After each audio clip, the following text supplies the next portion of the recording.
Bom dia, que a graça e a paz do nosso Senhor e Salvador Jesus Cristo seja contigo, meu irmão, minha irmã, meu amigo, você que porventura se interessou por esta mensagem. Estamos estudando o livro de Hebreus, a carta aos Hebreus, e tem sido um tema que eu considero extremamente relevante para todo cristão e para todo aquele que quer conhecer a fé cristã, né?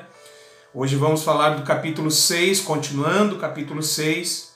Já vimos em vídeos anteriores a vulnerabilidade dos crentes que recusam a crescer, né? O perigo da apostasia na vida daquele que se recusa a crescer. Já vimos também dos versos 4 a 8 o que significa crucificar novamente a Cristo, de que maneira isso acontece, e também falamos sobre a impossibilidade daqueles que caíram serem renovados para arrependimento, né? Como entendemos e como falamos a respeito de quem apostata da fé, né? E hoje vamos falar a respeito das coisas melhores e pertencentes à salvação. Como diz ali o autor aos Hebreus, né? De vocês esperamos coisas melhores. E enquanto eu pensava aqui nesse estudo, nesse trecho de estudo, eu vejo que esta é uma palavra de encorajamento e em nome de Jesus vai ser uma palavra de ânimo para aquele que está abatido e pensando em desistir da fé. Vale a pena perseverar na fé. Nós temos uma dupla garantia. Eu e você, que cremos em Jesus, temos uma dupla garantia e você vai entender isso pelo texto e pelo estudo que estamos fazendo. Hebreus, capítulo 6, a partir do verso 9. Mas de vocês, ó amados, esperamos coisas melhores e pertencentes à salvação. Ainda que assim falamos, né? Vou abrir aqui o primeiro parêntese. É a única vez que o autor aos Hebreus chama os seus leitores de amados. Até porque ele está escrevendo para a igreja, a pessoas do seu particular conhecimento. Ele não está escrevendo para uma multidão. Ele está escrevendo a um grupo de pessoas, e um grupo de pessoas a qual ele deixa aqui com essa expressão claro que ele conhece pessoalmente. Assim como Deus trata eu e você. Assim como Deus nos trata, melhor dizendo. Deus não nos trata como uma massa de manobra, como um povão. Deus nos trata individualmente. Cada um de nós particularmente, Deus conhece. E aqui o Espírito Santo está falando comigo e com você particularmente. De vocês, amados, esperamos coisas melhores e pertencentes à salvação, ainda que assim falamos, ainda que assim... Fala sobre o contexto. Depois de o autor passar a escova na ferida, agora ele vai deitar o remédio com amor, para realmente trazer cura e esperança e demonstrar que aquele que está em Cristo tem uma dupla garantia, né? Vale a pena permanecer firme em Cristo. Deus não é injusto, verso 10. Deus não é injusto. Ele não se esquecerá da vossa obra e do amor que para com o seu nome mostrastes, pois servistes e ainda servis aos santos. Desejamos que cada um de vós mostre o mesmo zelo até o fim, para a completa certeza da esperança. Não desejamos que vos torneis indolentes, mas que sejais imitadores dos que pela fé e paciência herdam as promessas. Quando Deus fez a promessa a Abraão, como não tinha outro maior por quem jurasse, jurou por si mesmo, dizendo: certamente, abençoando, te abençoarei, e multiplicando, te multiplicarei. E assim, tendo Abraão esperado com paciência, alcançou a promessa. Os homens juram por quem lhes é superior, e o juramento para a confirmação é, para eles, o fim da contenda. Vou repetir o verso para que fique mais fácil de entender. Eu li de uma maneira que talvez ficou complicado. Os homens juram por quem lhes é superior, e o juramento para a confirmação é, para eles, o fim de toda contenda. Assim que, querendo Deus mostrar mais abundantemente os herdeiros da promessa, a imutabilidade do seu conselho se interpôs com juramento. Deus fez isso para que por duas coisas imutáveis, nas quais é impossível que Deus minta, tenhamos forte consolação, nós, os que nos refugiamos em lançar mão da esperança proposta. Temos essa consolação como âncora da alma, segura e firme, e que penetra até o interior do véu, onde Jesus, como precursor ou predecessor, entrou por nós, feito sumo sacerdote para sempre, segundo a ordem de Melquisedeque. Bom, depois dele ter, como eu já disse anteriormente, ter passado uma escova ali e exortado e incentivado de uma maneira até mesmo severa que ninguém voltasse atrás na fé, mas que permanecesse firme em Cristo e seguisse aproximando-se de Deus, ele começa falando e citando a respeito de coisas melhores concernentes à salvação. O que vem a ser essas coisas melhores concernentes à salvação? Porque agora é a primeira vez que ele usa apelando para o amor, e o amor é o vínculo da perfeição, né? Esperamos que cada um de vós mostre a mesma solicitude até o fim, para a plena certeza da esperança. Mais uma vez ele fala até o fim. Mais uma vez a Bíblia aqui nos orienta que não basta crer até certo ponto, mas até o fim. Ir até o fim, sem nunca retroceder, sem nunca voltar atrás, permanecer firme no Senhor, né? O autor escreve para os cristãos que não atingiram, ele está falando para cristãos que não atingiram ainda a maturidade esperada e talvez até perderam aquele ânimo e aquele entusiasmo inicial, né? Talvez já não estão naquela alegria do primeiro amor, né?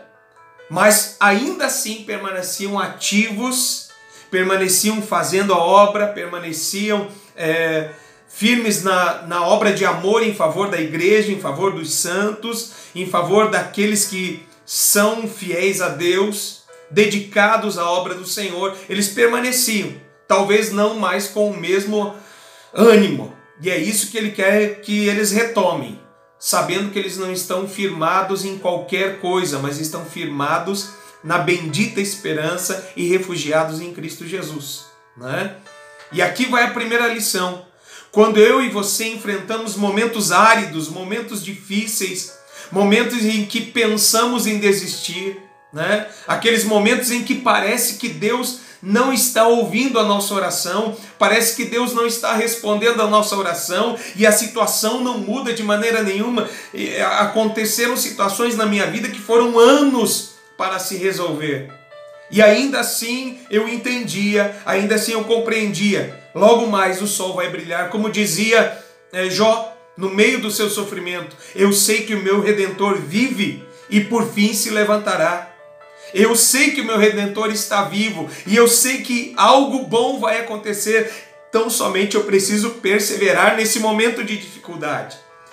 Por exemplo, agora, nós estamos passando por um momento de pandemia, por um momento em que estamos afastados e respeitando aí orientações da saúde, da Secretaria de Saúde, do governo, enfim, dos órgãos de autoridade que temos no nosso país. E estamos muito limitados. Mas, irmão, nesse momento não deixe a tua fé enfraquecer. Principalmente você que tem desejo de congregar, aproveite. Agora já está um pouquinho mais fácil para congregar. Não deixe de congregar, porque o congregar faz com que sejamos fortalecidos uns pelos outros. Continue fazendo a obra de amor. Continue amando a Deus, buscando a Deus, servindo a Deus. Continue. É isso que o autor está falando aqui. É isso que o Espírito Santo quer que a gente entenda. Ainda que as coisas não estejam totalmente planas e as respostas de oração parece que não estão acontecendo, persevere, né? Nos momentos áridos, o melhor é continuar com os hábitos e com a rotina que você tem em relação a Deus, em relação à igreja, em relação à fé, né? Agindo dessa maneira, certamente, fique seguro, o choro pode durar uma noite, mas a alegria vem ao amanhecer. O choro tem um prazo determinado para acabar. Logo vai amanhecer. Logo nós veremos novamente a resposta em nossas mãos. E glória a Deus. Graças a Deus que Deus sempre responde às nossas orações. Às vezes com um não, às vezes com espera um pouco mais. Mas chega o dia que Ele vai responder, né? Está a hora, chegou a hora, agora é o tempo, vou te exaltar, vou te responder, vou conceder aquilo que você tanto queria, né? Desde que esteja de acordo com a vontade de Deus, obviamente, irmãos, né? Então ele fala aqui sobre coisas concernentes à salvação ou coisas melhores, pertencentes à salvação. E aqui eu entendo que depois no contexto ele fala sobre fé, esperança e amor. Coisas pertencentes à salvação, coisas melhores. O que há de melhor do que o fruto do Espírito em nós? O fruto do Espírito é amor, gozo, paz, longanimidade, benignidade, bondade, fidelidade, mansidão, domínio próprio. Contra estas coisas não há lei. E não existe, na vida de um salvo, é fato. Na vida de um verdadeiro crente salvo, é fato. O fruto do Espírito vai aparecer. O fruto do Espírito vai se manifestar. Na vida do salvo, isto é fato, vai aparecer, né? Então, coisas que evidenciam a vida divina numa pessoa. E aqui ele cita amor, esperança e fé. Né? Outra prova de que somos salvos é que continuamos servindo aos irmãos, servindo a igreja, servindo a Deus, realizando boas obras, não para ser salvos, sabendo que as obras que Deus nos preparou para realizar não nos salvam, mas nós continuamos a praticá-las, porque estamos motivados e estamos com o combustível certo. Qual é o combustível certo citado aqui? O amor ao seu nome, o amor a Deus, o amor a Cristo. Por amor a Jesus, apacentamos pessoas. Por amor a Jesus, cuidamos de pessoas. Por amor a Jesus, nos interessamos sim em compartilhar o conhecimento bíblico e o conhecimento de Deus que temos. Por amor a Jesus é que nos engajamos no ministério. Por amor a Jesus é que perdoamos aqueles que nos ofendem. É por amor a Jesus, por amor ao céu, por amor àquele que é o nosso Senhor. É por amor a Jesus que perdoamos a quem nos ofende, que damos novas oportunidades para a reconstrução da confiança, porque o perdão é instantâneo. O perdão divino é instantâneo. Deus perdoa, esquece, lança no mar do esquecimento, conforme diz a Bíblia Sagrada. Mas eu e você, quando perdoamos alguém, nós perdoamos de coração. Perdoamos de coração, então agora nós vamos restaurar a confiança. E isso leva tempo. E para dar essa abertura de reconstrução da confiança, é necessário amor a Deus.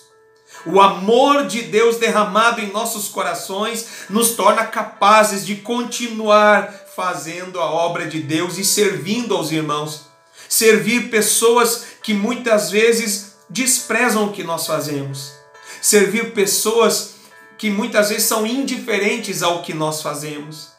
Servir pessoas que não consideram relevante aquilo que nós fazemos, né? Servir pessoas que demonstram indiferença.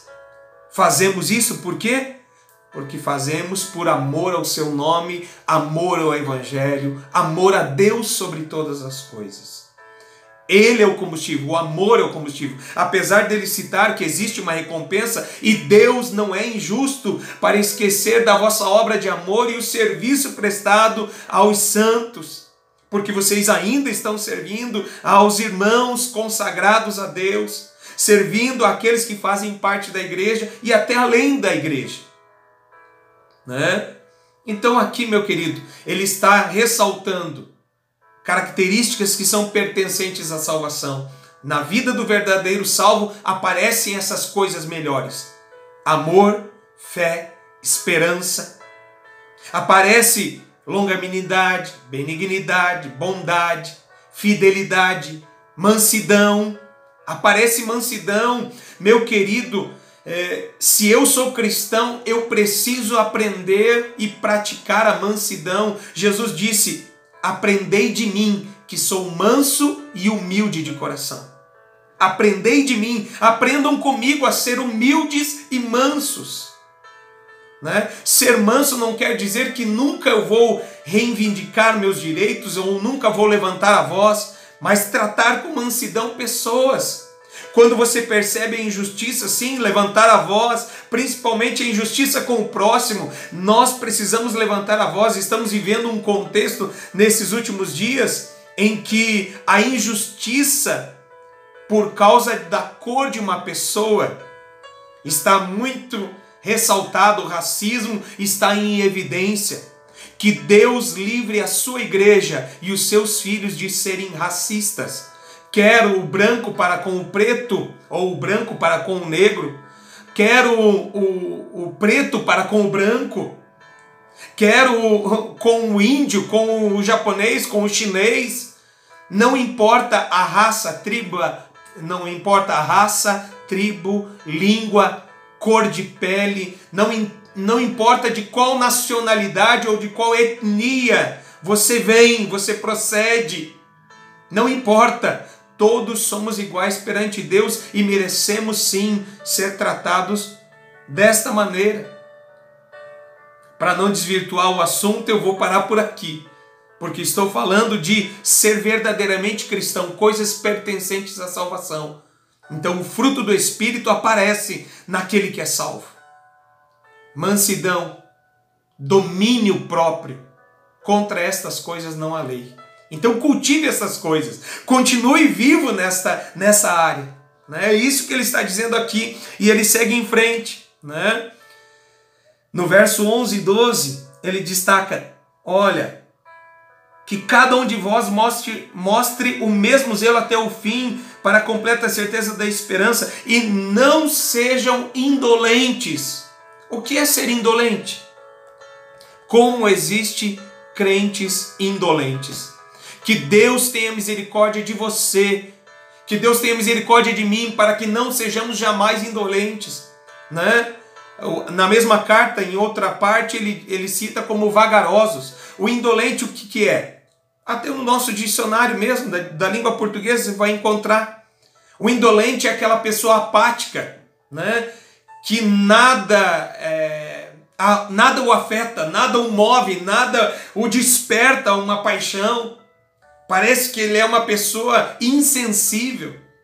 O indolente é alguém insensível, é alguém que nada lhe toca, que nada lhe move, que manifesta pouca vitalidade, que age com lentidão, que é preguiçoso. Meu irmão, nós não podemos ser preguiçosos na fé. Não podemos ser preguiçosos no conhecer a Deus. Né? É aquele que não se apura no que faz, é descuidado, é desleixado, é negligente. Em outras palavras, indolente é sinônimo de ser vagaroso, desleixado, desinteressado, inconstante, indiferente à obra de Deus, indiferente em relação a Deus, indiferente ao seu relacionamento com Deus e indiferente à obra de Deus e às boas obras que Deus nos preparou para praticar. Que Deus nos ajude a não sermos indolentes, negligentes, apáticos. Em nome de Jesus, que Deus nos ajude. Esta é a vontade de Deus para mim e para você. Não seja indiferente em relação à obra de Deus. E não pense, eu não tenho nenhum talento, eu não tenho nenhuma habilidade, eu não tenho nenhum ministério. Você não precisa de títulos na igreja para ser um crente que age, que faz, que realiza. Você não precisa de um cargo para começar a agir. Você precisa agir para ser reconhecido como alguém apto para uma função eclesiástica ou não.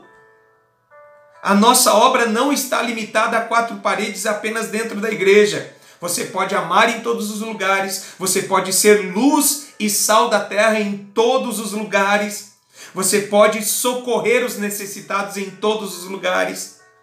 Mas eu vou dizer, estar congregado em uma igreja e junto com os irmãos fazer as boas obras torna tudo isso muito mais fácil e muito mais real e com certeza muito mais gratificante. Não seja um crente independente.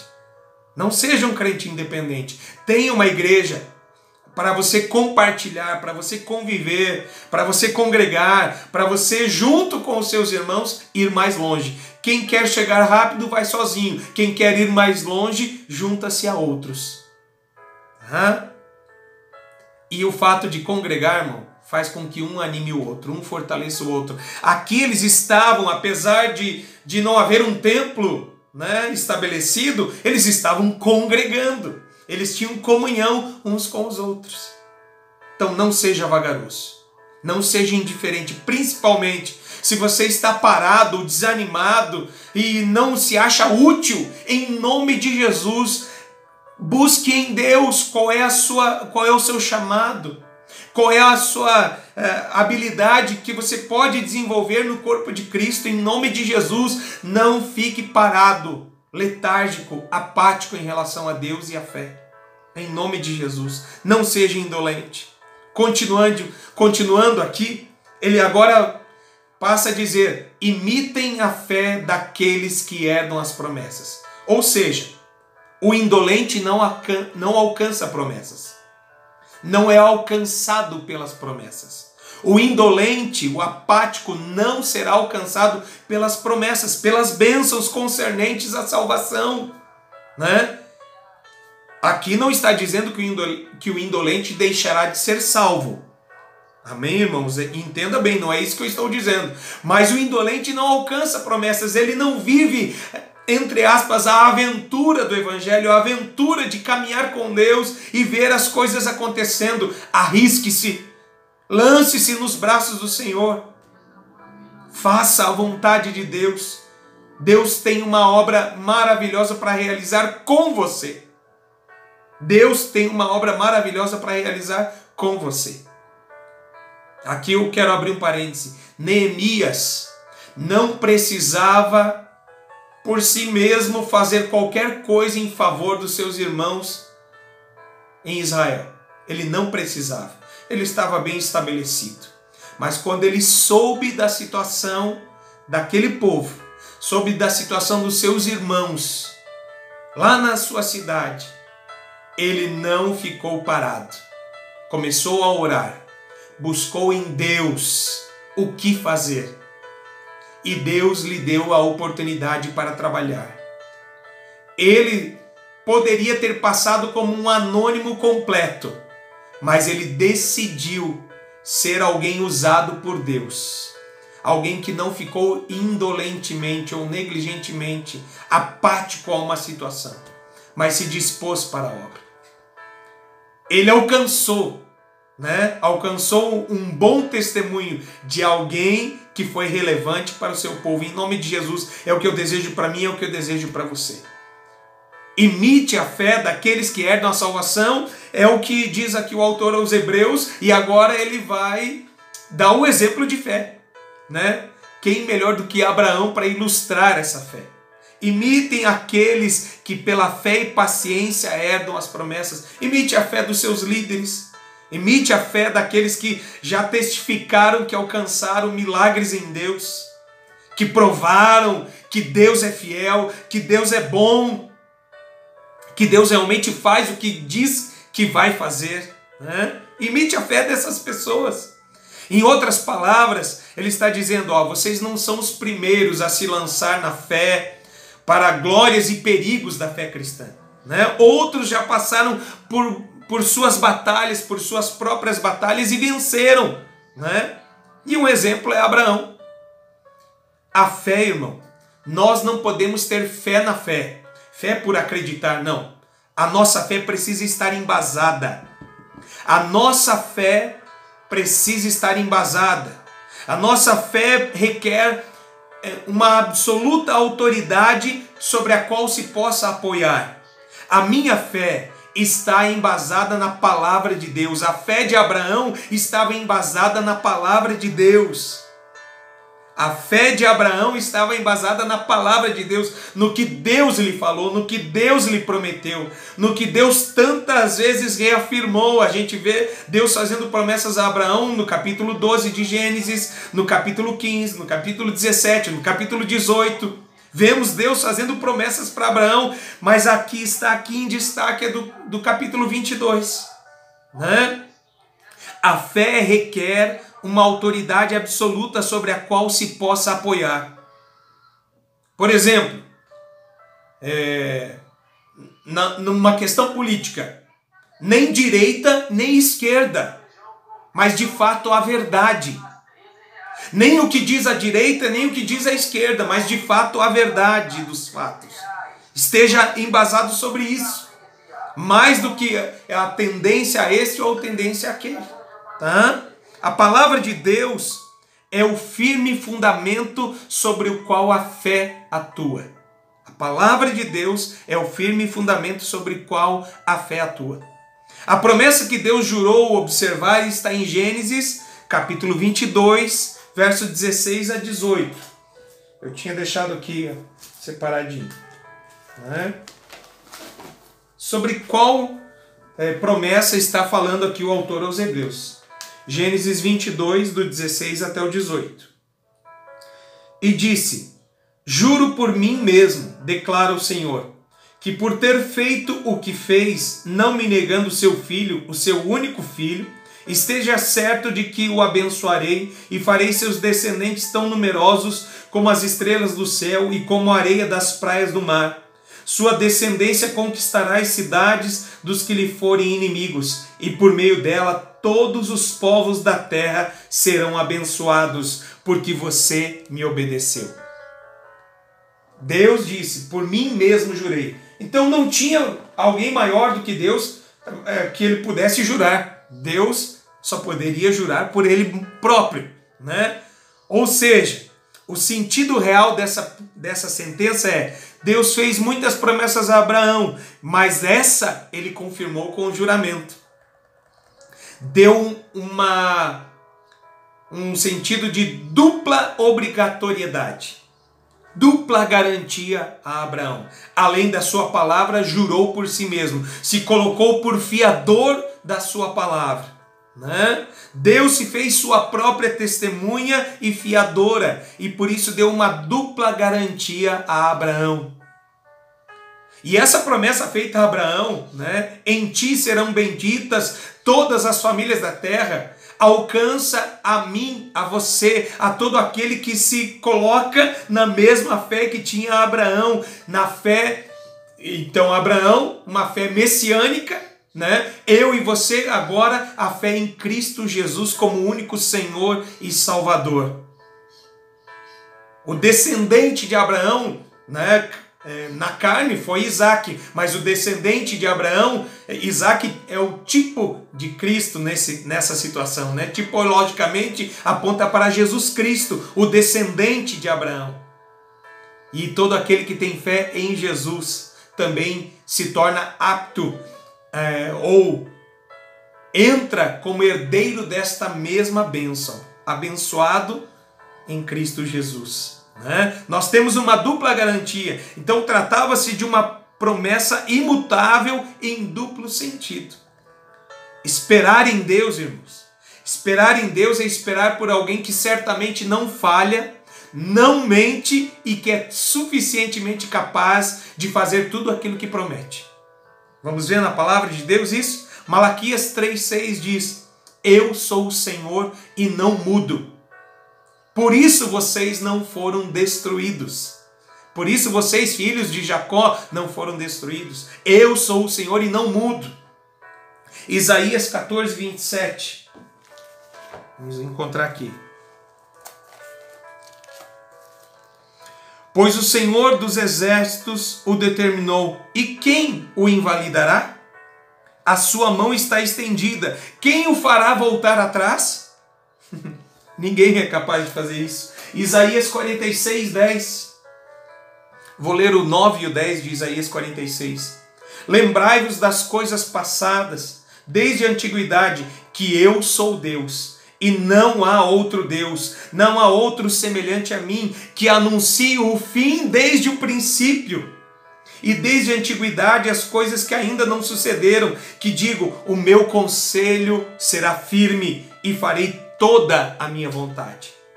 Agindo Deus, quem impedirá? Decidindo Deus, está decidido. Deus não muda e não se arrepende. Não é filho do homem para que minta ou se arrependa. Então vale a pena confiar em Deus, esperar em Deus e se refugiar em Deus. Essa promessa foi destinada à igreja cristã, porque hoje eu e você, a igreja cristã, é o verdadeiro Israel, a verdadeira semente de Abraão. A bênção se fez efetiva para mim e para você por intermédio de Jesus Cristo. Jesus é a âncora da nossa esperança. Não tem por que a gente esmorecer na esperança. Jesus é fiel, Deus é fiel. Fiel e verdadeiro, como aparece lá em Apocalipse. Quando João vê, aquele homem que é o Senhor Jesus, escrito está na sua coxa, fiel e verdadeiro. Deus é fiel. Jesus é a âncora da nossa esperança. Pitágoras escreveu o seguinte: a riqueza é uma âncora fraca, a fama é ainda mais fraca. Quais são então as âncoras fortes? A sabedoria, a magnanimidade e o valor são as âncoras que nenhuma tormenta pode comover. Vou repetir. A sabedoria, a magnanimidade e o valor são as âncoras que nenhuma tormenta pode comover. Então qual é a nossa esperança? Qual é essa esperança que está sendo tratada aqui no texto? Qual é o alcance dessa esperança? Qual é o alcance da comparação que o autor faz aqui? Como assim, pastor? Vou ler novamente, olha. Deus fez isto para que por duas coisas imutáveis, nas quais é impossível que Deus minta, tenhamos forte consolação. Nós, os que nos refugiamos em lançar mão da esperança proposta. Temos essa consolação como âncora da alma, segura e firme, e que penetra até o interior do véu. Essa esperança penetra até o interior do véu, onde Jesus, como precursor, entrou por nós, feito sumo sacerdote para sempre, segundo a ordem de Melquisedeque. Então, no templo, qual é o alcance da comparação? No templo existia três níveis de espaço. O átrio, o lugar santo e o santíssimo. O véu ficava antes do santíssimo. Então, uma vez por ano apenas, o sumo sacerdote tinha a obrigação, o direito, o privilégio e o risco, Ele podia uma vez no ano entrar no lugar santíssimo, onde estava a arca de Deus, onde habitava a presença de Deus, a glória de Deus se manifestava. Uma vez por ano ele podia entrar e não podia se atrasar, devia ser exatamente no dia, da maneira exatamente correta, de tudo aquilo que Deus tinha planejado, com o risco de morte, ele entrava. Então, antes estava fechado para todos os demais e apenas uma vez por ano o sumo sacerdote podia atravessar o véu, entrar no véu. O véu era a cortina que separava, Só podia entrar um homem, de todo mundo podia entrar naquele lugar, Uma vez ao ano, no dia da expiação, estabelecido que era perigoso, porque se houvesse pecado na vida dele, ele poderia morrer, Agora, o que o autor aos Hebreus está dizendo é o seguinte: sob a antiga religião judia, ninguém podia entrar na presença de Deus. Somente o sumo sacerdote e só uma vez no ano. Mas agora, Jesus Cristo, o sumo sacerdote, segundo a ordem de Melquisedeque, o sumo sacerdote da nossa fé, o nosso Kohen Hagadol, Ele entrou uma vez por todas, não apenas no santuário terreno, mas no santuário celestial. E agora ele abriu a cada homem, a todo tempo, o caminho para entrarmos na presença de Deus, para permanecermos na presença de Deus. Ele abriu o caminho. Como dizia uma antiga canção do Atos 2, né? Caminho aberto foi traçado. Caminho aberto foi traçado. Jesus abriu o caminho para que eu e você e todo aquele que nele crê possa entrar e permanecer na presença de Deus.